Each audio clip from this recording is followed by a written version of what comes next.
बोलिए जुगल किशोर सीताराम जी महाराज की जय। गंगा मैया की जय। गंगा मैया के आज के दर्शन। आज की शुभ तिथि फागुन माह शुक्ल द्वादशी शुक्रवार विक्रम संवत 2077 तदनुसार 26 मार्च 2021। आज द्वादशी सुबह लगभग 8:20 तक की है। तत्पश्चात त्रयोदशी। त्रयोदशी का श्रेय है। कल चतुर्दशी है। विशेष दिन प्रदोष व्रत, गंडमूल, रवि योग, चंद्र राशि सिंह, दिशा शुल पश्चिम, अग्निवास पृथ्वी। राहु काल का समय 10:30 बजे से लेकर 12 बजे तक रहेगा। इस बीच में कोई शुभ कार्य नहीं करते। अभिजीत मुहूर्त लगभग 12 बजे से लेकर 12:50 तक का रही है।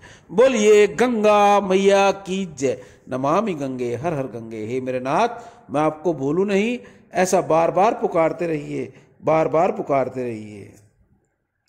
वसुदेव सुतं देवं कंस चाणूरमर्दनं देवकी परमानंदं कृष्णं वंदे जगद्गुरुं। राम।